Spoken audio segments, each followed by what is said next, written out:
The Bannik is often described as a small, wiry figure with a mischievous and sometimes sinister demeanor. His appearance varies across different regions, but he's usually described as a small, naked old man with a long beard.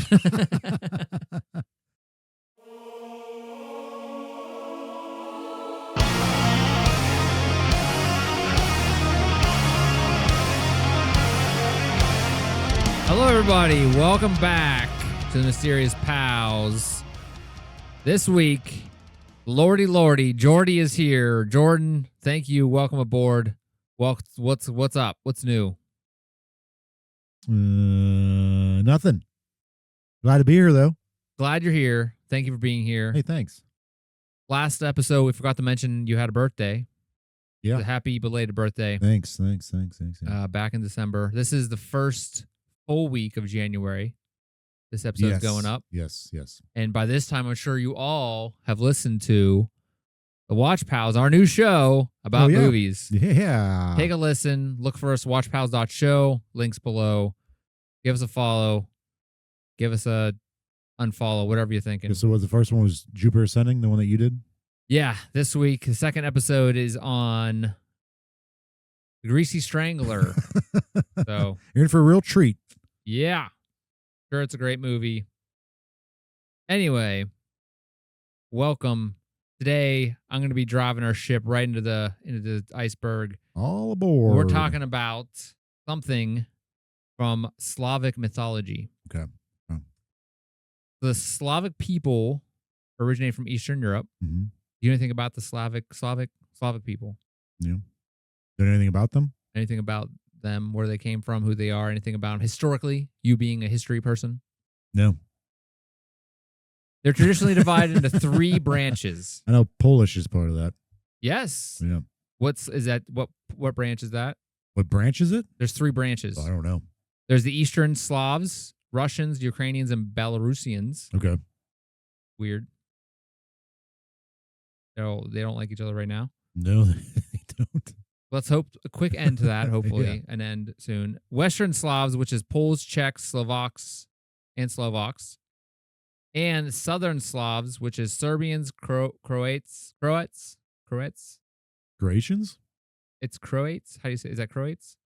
Sure. Croats. We have a friend who's from Croatia. I'm sure he's going to get mad at me. I'm sorry. Bulgarians, Slovenians. Wow. Bosnia, Montenegrins. Okay. From Montenegro, and Macedonians. Macedonians. We have a friend from Macedonia too. Yep. So, sorry, everybody out there, for those things I mispronounced. I mean, we do it all the time. Do it every time. I'm sorry.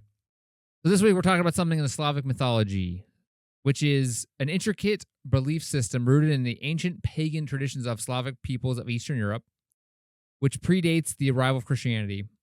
It reflects a deep reverence for nature. So I think it's kind of like pagan traditions, not so much like the pagans that we're probably used to in the English Isles pagans, like that. What were they called? The Druidic? Yeah. It was Druids, Celtics. Yeah, the Celtic. Yeah. That's what I was trying to think of. But in any case. Or even like Roman and Greek. That's pagan. Really? Yeah. Prior to Christianity? Yeah. Okay. At its core, Slavic mythology is animistic, which I think you talked about in the last episode. Briefly, yeah. It's meaning it attributes spiritual significance to natural elements like forest, rivers, sun, and the earth, viewing them as alive and inhabited by spirits and deities, which is exactly what we're going to talk about this week. So the Slavs believed in a pantheon of gods and spirits, each representing aspects of of nature, life, and death. Perun was the god of thunder and lightning. Perun? Perun. Okay. Perun. Perun. Okay. He's a chief deity and warrior figure similar to Thor in Norse mythology. Yeah, a lot of those pagan gods are very similar. That's what is very interesting to me. Yeah. Because it's like they're all kind of the same. Yeah. Although he says Thor, but also we Zeus, right? In Norse? But no, that's Zeus is Greek. And then Jupiter. Is Jupiter Zeus in Roman? Yes. Yeah. Because Mars is the god of war. Yeah. Jupiter, They're the same thing, basically. Yeah. The counterpart to Perun is Veles, Veles, Velez. Okay. Ruled over the underworld, animals, and wealth, embodying both chaos and Earth's fertility. They are at opposition, obviously, as a force of order. Perun is the force of order, and Veles is the trickster and challenger of that. Okay. Loki, Hades, kind of similar. Correct. Yeah. Yeah. Yep. There's a lot of other ones, like the sun goddess Zora, represented dawn. Zora. Zora. Oh, Zora. Dorya. Yeah. The best one is Mother Earth is known as Mat Zemla. M-A-T space Z-E-M-L-Y-A. Oh, wow. Zemla. Yeah. Revered, the source of all life, embodying fertility and a cyclic nature of existence. So these are the deities. There's a lot of other ones, obviously, but these are the basic pantheon. ones. Yeah, right. Does that mean a group? Yeah. Okay. Cool. Learn something? Probably. Beyond these overarching gods, they have countless spirits and supernatural beings. There's a lot of household spirits that lived with families or protected homes when treated with respect. So there's there's Demavio. Okay. He was a household spirits. Leshy was the forest spirits, guarded the woods, letting travelers astray if they offended him. So if they messed around in the woods, maybe cut down a tree, something They're like not that. entirely good. If you didn't respect nature, these are the things that would. Okay. So when a kid gets lost in the forest, it may have been like, oh, he wasn't respecting the forest. Jerk. Yeah. Maybe he kicked down a tree or something. Peeing on trees. Here's one that's come up in a previous episode that we didn't talk about, but it's part of this pantheon or part of this world. They kind of have like their own patron saints, but they can also be like. There's spirits that are maleficent. They're animistic, so they kind of represent that. The one that I really liked that stood out to me was the Rusalaka. Rusalaka. Okay. It's a water spirit, often depicted as a drowned maiden. Oh wait, We're both beautiful and dangerous, luring people into rivers and lakes. There you go. So we talked in a previous episode, the mermaid one, right? Mermaid episodes. Yeah. We talked about mermaids and how everywhere in the world has some type of mermaid spirits. Yeah. And so this is one in this. We didn't talk about that in that episode, but this is another example. They were talking about tons of different all over the world. Yeah. Yeah. However, with the Christianization of Slavic lands around the 9th and 10th centuries, many of these beliefs were suppressed or adapted into folklore and local traditions. As it does. 9th and 10th centuries ago. Pagan gods and spirits evolved into mythical creatures, saints, and folk legends, preserving Slavic mythology legacy. Okay. So, but today we're talking about one of those. I don't think we've done anything with like Slavic stuff, have we? I don't think so. I've stumbled onto this not so much these peoples, but like their mythology and their folklore recently. And another one that I want to talk about in the future will be an episode on the land of the dead in their mythology, which is really, really interesting. There's a lot to do with like Russian fairy tales and stuff. All right. And that's cool. It's really awesome, really interesting information. But today, because it is January here in the United States, and I don't know if that's everywhere, right? Yeah. We have what's our calendar called? The Gregorian? Is that what it is? Yeah. Yeah, it's a no, is it crap? Yeah, Gregorian, right? I don't know. Why would I ask you if I knew the answer? Like there was a Julian one too. What calendar do we use? That's what I was thinking. Gregorian, yeah. Okay. It is like solar. It's a solar calendar. Okay, so we have the solar calendar. And there are other ones. Yeah, not everyone uses it, but majority of the world uses it. So it. in our neck of the woods here in the good old UES of A, we are using that type of calendar, and it's January. It's cold. Yeah. I also heard in the northern hemisphere, southern hemisphere, it's summer. It's nice. Yeah. I've also listened to stories recently, read some stories recently about how I believe like a long, long time ago, like 9th, 10th, even earlier centuries, okay, BC centuries probably, that they didn't give names to the winter months because it just sucked. So like, we don't speak about these months. Like basically, yeah. Really? That's why it's like the way they're named is like January and February are different from the names of the months are not the same. Like the other like certain months come from like all the months come from one thing, and then the winter months come from something different, like Roman things. I think January is January Roman. I think that's why, Janus? because they didn't name Okay. Did you know days of the week are after some pagan gods? the Norse gods, right? Yeah. Wednesday's Odin. Odin. Yeah. Thursday's Thor. Friday's Frigga. Yeah, I don't. Yeah, I just know Wednesday, Thursday, Friday. All the other ones. Yeah. So sorry, the month thing. I did not know this. I never really thought about that. Okay, so here it is. This is okay. The early Roman calendar used to start March 1st with only 10 months therein. Oh, what's the odds of March? What does that to do with? What does it do with like? So Caesar getting killed. Ides of March? Yeah, probably something like a that. Shakespearean thing. Oh, yeah, he sucked. Boring. Any writer ever sucked. Yeah. So okay. So the early Roman calendar started March 1st. 10 months. That is why September was more properly the 7th month. Yep. October, the 8th month. Yeah, October. That's why they're named like that. All right. And then December was a 10th month. Okay. Deca. Yeah. All right. January and February were not added until around 700 BCE by the Roman king Numa Pontilonus. Pantalones? Numa What do you see? Pontilus.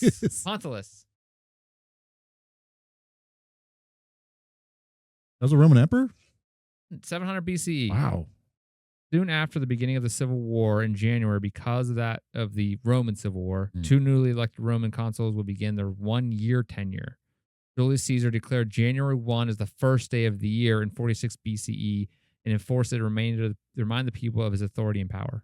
Oh, so it's Julius Caesar. So okay, January, right? Yeah. So the early church frowned upon this celebration of the New Year's because it was pagan. It was abolished. Was moved to different dates, considered more appropriate. December 25th, March 1st, feast of the Easter. So it was like they got rid of the winter months again. Pope Gregory the 13th. That's the Gregorian guy, right? January 1st, 1582 is when they started doing. That's Gregorian calendar. Yeah. So wait, where did February get its name? So it looks like they just kind of like, hey, the winter sucks. We're not going to name it. It's just too cold. Pretend like it's not happening. Yeah, because it basically it went from December. It didn't go December, March 1st. It went December, and then 2 months later, March 1st. Okay. It wasn't like they just cut out those months. They just ignored it. Those months didn't exist because it sucked so bad. They'll not be named. Apparently, the name of the month of February comes from the Roman festival of purification called Februa. Took place around the full moon on February 15th. The word Februa literally means month of cleansing. Anyway, that's a rabbit hole. But back to the Slavic mythology. We're going to talk about, since it is, okay, my whole point with this, it's cold. It's getting cold. It's going to get colder. So today we're going to be talking about a pre-Christian Slavic mythology and one deity of that group in particular, because it is cold out, because it's winter. Yeah. January, February suck because it's so cold. Very appropriate. Topical. Yeah. We're talking about the Bannik. The Bannik symbolize a thin boundary between physical and spiritual realms, demanding offerings and respect. He's known as the guardian spirit of the bathhouse, or the sauna, we call it. The Bannik is a creature that embodies the sacred and pure duality of communal spaces central to Slavic culture, the banya, which is a sauna. Yeah. The sauna. The banya, sauna. You ever been to a bathhouse? Nope. Have you? Would you ever go to one? Hell yeah. It does look really cool. Aside from like, a bunch of naked dudes standing around. No, there's anything wrong. That was not my thing. I'd be very uncomfortable. I would. I'd be high-fiving all kind of stuff. It'd be great. Hanging low. All right. Yeah. You'd be like, nice hammer, buddy. Yeah. Look at old Thor's hammer there. We're all the same. We're all in. I know. Yeah, we're all the same. Yeah. I think. Especially that's us hairy old dudes just hanging out. This'd be great. I'd be fun. Yeah. I admire those old guys who just go and just like. When you're old, you don't care. Whatever. Yeah. Hanging out. Toes are gross. Your toenails are all overgrown. Yeah, we're all getting there. Guess what, kids? We're all getting there. Guess what? So will you, kids. It sucks getting old. So embrace it. Who cares? So we're going to talk about the Bannik. To understand the Bannik, it is essential to first explore the bathhouse role in Slavic life. The banya, which is the sauna, was not merely a place for physical cleanliness, but a space for spiritual cleansing, social gathering, and even mystic rituals. For centuries, it served as a communal hub where people celebrated life events, healed ailments, and prepared for significant transitions like childbirth or funerals. Oh, wow. Especially, there was I guess there was quite a bit of kids, childbirths took place in Banya. Okay. I mean, water births are still a thing. Yeah. Yeah, you're right. Its heat and steam were believed to create an environment conducive to spiritual encounters. Within the sacred place, the Bannik was said to reside, a spirit who was both a protector and a potential threat. I mean, it makes sense. You're in out of the elements, a warm, inviting place, cleansing. Yeah, because it's not like in a hot tub. No, it's like It's a steamy room. Yeah, it's a very big thing in Eastern Europe still. Yeah. I mean, I'm always cold. Yeah. My blood sucks. We've went over this. Mm-hmm. Yeah. I would love to sit in a sauna for about 3 minutes. And then you're like, ugh, it's just sticky in here now. Yeah. Okay, it's hard to breathe. Okay, so what is a Bannik? What does he look like? What's this little bugger doing down there? I picture what do you picture? Like a half human, half goat. Half goat? Yeah, I don't know why. Okay. Hang out with a lot of saunas with goats? I don't know. Big beard, little tiny horns. Okay. Like Pan or whatever. Like a satyr? Not a satyr, no. Okay. That's a centaur. That's like a half horse, half human. Yeah. Okay. The Bannik is often described as a small, wiry figure with a mischievous and sometimes sinister demeanor. His appearance varies across different regions, but he's usually described as a small, naked old man with a long beard. His body is covered in birch leaves left over from well-used bath brooms. Ugh. Depictions also include Gross. long, bony fingers, disheveled, sooty look from living in the smoky confines of the bathhouse. Yes, that's terrifying. Man. Yeah, It's you look like up pictures of this. You see some old guy coming at you like that, I'd be like, yeah, But he's also like all of the. Yeah, get out of here. He's also like small, like a gremlin. Yeah, it'd be worse. Yeah. Long beard, bony fingers. No. In some accounts, he appears more animalistic with fur or scales, emphasizing his connection to the untamed, otherworldly domain of the Banya. As a spirit of the bathhouse, the Bannik was bathhouse. both a benefactor and a danger to those who entered his domain. So maybe it is kind of a bathhouse like that. Sorry. Okay, so my primary resources on this include European Myths and Legends and A to Z of Peoples and Places from Mike Dixon-Kennedy from 1997, and Mythology of in Slavic Mythology of New Larousse Encyclopedia of Mythology. So that's part of where I got this from. And I want to make another correction. Public baths or bathhouses or banyas are saunas, massage, relaxation therapies, day spas currently, but they are public baths. Okay. So they are baths. Sorry, everybody. Go back. So we got this little guy named Bannik. He's in there hanging out. He looks like an old man. Bony fingers. Yeah. Get in this water with me. Like, no, I'm good, man. Thanks, though. He is both a benefactor and a danger to those who enter his domain. Okay. The bathhouse is his domain. He was believed to oversee the proper conduct of the bathhouse rituals and to protect the sanctity of the space. Could you imagine, like, today, a bathhouse having, like, some college-age kids in there just horsing around, like, no respect. This dude with his pruny skin and junk. Well, I mean, he's the one that's going to be stopping him, like, hey, don't run. Oh, yeah, yeah. He was also quick to punish disrespect, carelessness, or excessive arrogance. Okay.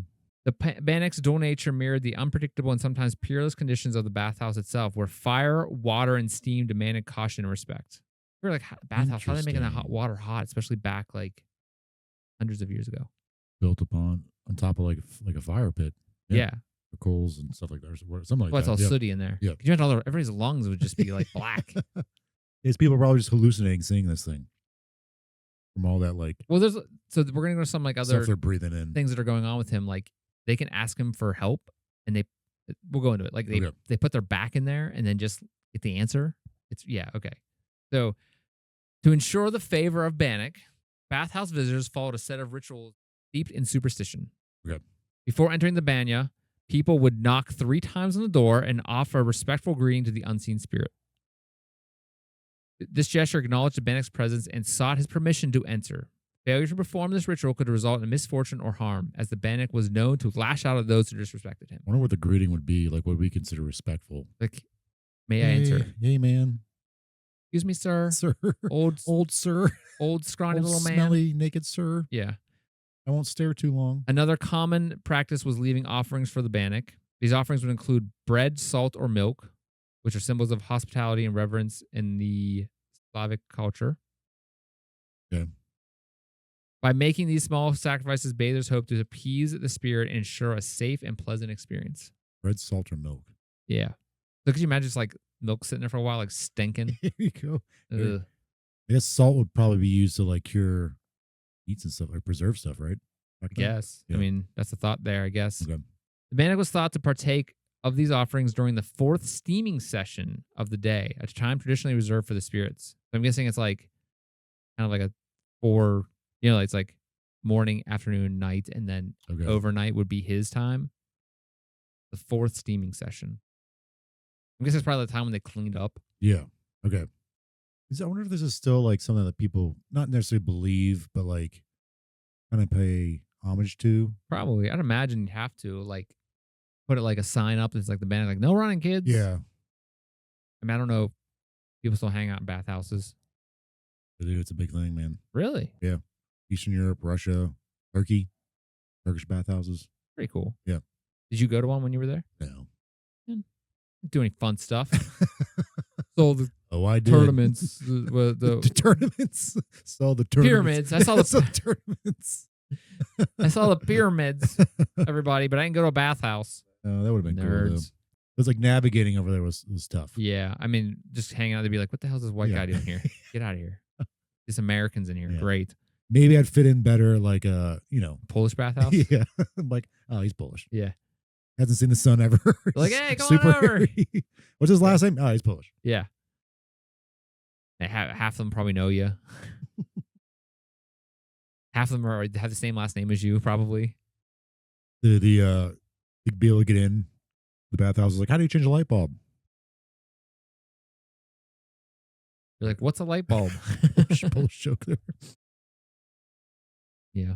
All right, continue. Sorry. How about those screen doors on your submarines, huh? Yeah. All right. Wonder why Hitler didn't run through you people too. Anyway, bathing in the banya was accompanied by specific rules to avoid angering the Bannik, as I said. Loud noises, inappropriate behavior, and excessive indulgence were forbidden, as they were believed to disturb the spirit.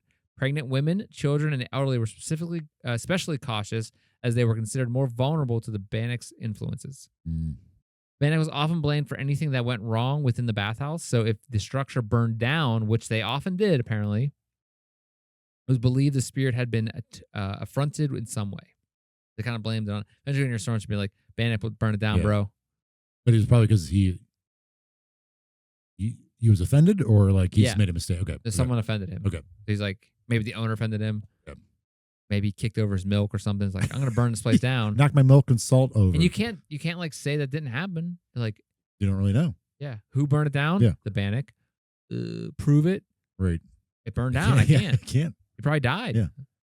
It's a good way to get insurance money. Yep. Oh, the Bannik, struck again. In order to appease the Bannik upon rebuilding of the banya, a black hen would be suffocated, left unplucked, and buried beneath the building's threshold. Good Lord. Okay. Something like I get superstition. Like I don't get it. I'm not superstitious, but like I get superstition because it's like fear of the unknown. So if I do this, I'm safe. But like, might as well do it. But why a black hen? Why under the threshold? Like it's. I mean, the threshold's like I didn't go into the stat. No, I'm just saying, like it gets so far fetched sometimes. It's like, all right, yeah, come on. What are you doing? The people performing this ritual would end it by bowing and backing away from the threshold while reciting appropriate incantations. The Bannik had the ability to predict the future as well. One consulted him by standing on one's back exposed in the half-open door of the bathhouse. The Bannik would gently stroke one's back if all boded well, but if trouble lay ahead, he would strike with his claws. If your back got scratched, It was one answer. Sorry. His person's back had to be halfway in. Yes. The door had to be halfway open. Your back had to be into the thing, and you had to ask a question, and it would either give you a little pat or it would scratchy. scratch crap out of you, and then you know your answer. Wow. It'd be no yes. It's so very it's so very specific. Well, it's definitely suspicious, but specific. Such a weird, like, why that? Odd. Yeah. So what are you thinking now? What is this all about? I think you're just some crazy old guy. This started with some crazy old guy being in these bathhouses. Like, I've been here the longest, and like, just weird, and like, we're talking about this is like hundreds of years ago. Yeah, this guy was been around for a while. But like maybe it started from some old guy being like, "You disrespected this place. I'm gonna get you. I'm gonna burn the place down." And it's kind of carried over from town to town to town, like this moral, like kind of a moral. Yeah, like they had to have some way of telling like kids to stop messing around. Respect this building, respect the fire. Just like we found with a lot of these folklore types of things, it's all about teaching a lesson. Yeah, I'm not necessarily an old guy was actually there doing this, but like, be funny if that's how it started. Like that's where the starting point is. Some crazy old dude was in here, just like 100 years old, and he's like crazy. There's stories about those who defy the Bannik and what happens to them. One specifically we'll talk about as recorded is a tale that tells of a young man who laughed at the old traditions, refusing to knock before entering the banya. As he soaked in the steamy heat, the Bannik appeared in a terrifying form, scalded him with boiling water, leaving him with burns as a permanent reminder of his arrogance. In contrast, those who treated the Bannik with reverence would often be rewarded. Some legends speak of the spirit's benevolence, such as granting good fortune, healing ailments, and providing guidance during difficult times. So when they were in the banya, they were soaking out the sicknesses, as you said, doing those magic you talked about. Doing those magic. Yeah. So what do you think?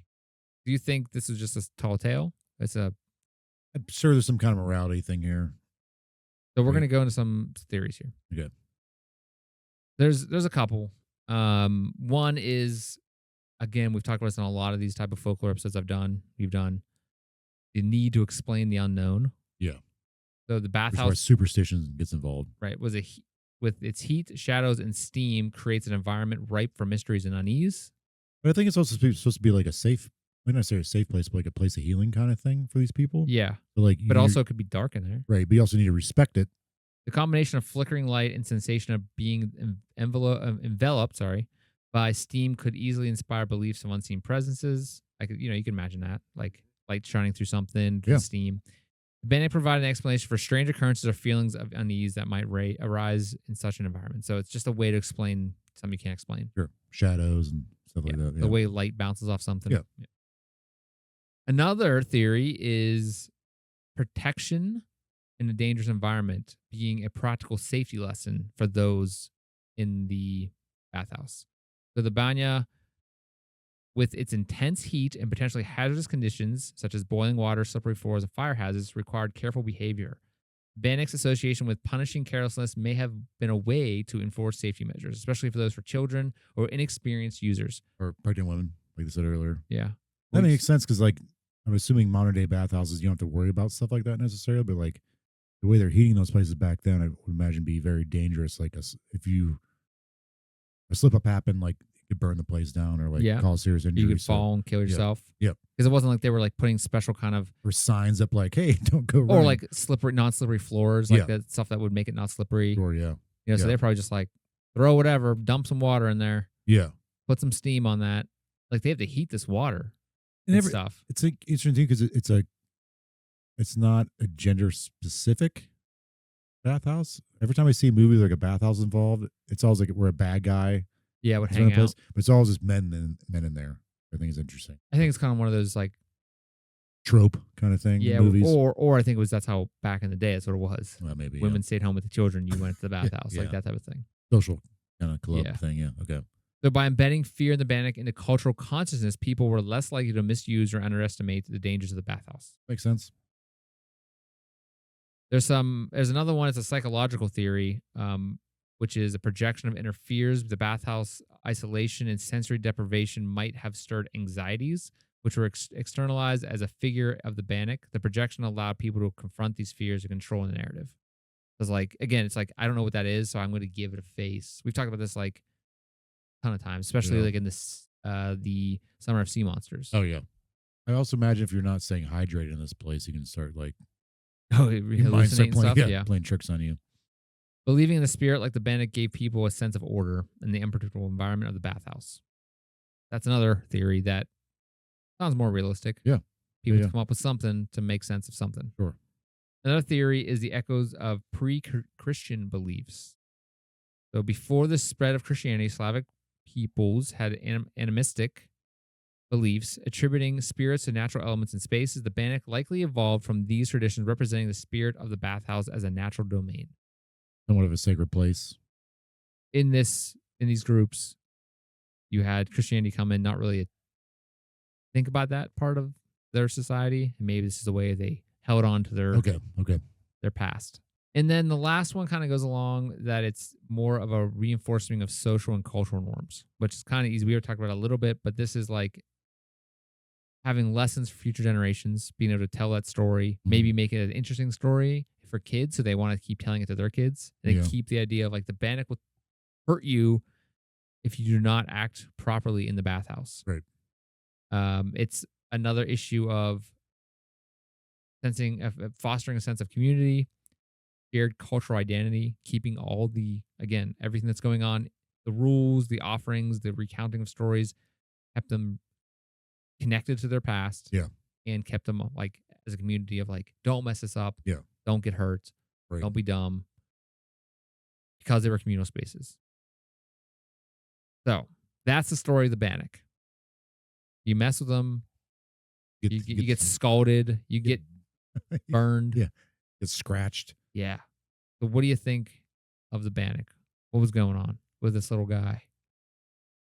Man, I think is some like the root of it started with one spot in one of these areas where this crazy old little naked dude hanging brain was just like the weird guy in town, but it's like, if you ruin this bathhouse first or do something bad, I'm gonna get you. With like kids or like even like adults, it kind of like spread because of that. Like it became like a lore thing. Like you not necessarily became like a god or anything like that, but I'm saying like a morality thing or like a cautionary tale. Like, hey kids, that guy in the crazy village over there at the bathhouse who's going gonna around. come get you. Yeah, you run in here. He's gonna come. Yeah, that guy, Mr. Bannik's gonna come knock you over. Yeah, that's not it. But that'd be funny if it was. But I do think it's like a lot of things we talked about. It's definitely a cautionary morality or like respect the space. Yeah, not necessarily I'm saying sacred, but like it's supposed to be a place of cleansing and like healing and safety, relaxation, safety. So like, don't ruin it for us. Yeah, like, don't come in here and cause a scene. Yeah, because like you said, during that time, a place like this can be dangerous because they're being heated by fire, and water, and steam, which builds up and explodes. Yes, so you got to be very careful. So I do think there's some plus things are made out of wood mostly and like stone. Yes, there's definitely a cautionary thing there for sure, 100%. I guess concrete too in some cases, but yeah. So I think the Bannik is nothing more than a cautionary tale. But it was interesting to find out about like the way that how important a bathhouse and sauna, like this type of sauna, this type of area was really important to their society, and like they're still taking their past mythology, right, bringing it forward, and treating this guy as like, hey, you tell your kids this story about this little guy that's gonna mess with you, and like that's something your kids remember. Oh yeah, for sure. Tell their kids. Absolutely. It's how it got carried like from the boogeyman. Yeah. So when was this kind of a popular thing? You said like 800s, 900s? So, well, no, the Bannik was, I think it's more of it's part of their mythology. Yeah. But Christianization came around 9th and 10th centuries. Okay. So I know the Romans eventually got out during the Empire, was out in this region. So I wonder if they have a similar god like that. Because they might have, what I'm saying? Like the Roman Empire reached that far. So I'm wondering if they kind of incorporated a similar god for their bathhouses. Because like they did have control of that area for a while at some point. or some kind of the deity in their pantheon, or like another crazy old guy in their pantheon of who's protecting bathhouses. But I'm sure that even this idea is like an influence from other or regional thing in like the Slavic areas, or even like incorporated from other areas around these Slavic speaking people, that like there's an incorporation there. Just like with the pantheon gods, like they have different names and like may do different things, but they have like the same powers or look over the same kind of things. That might be where there's like the confusion with the bathhouse and sauna thing. Yeah.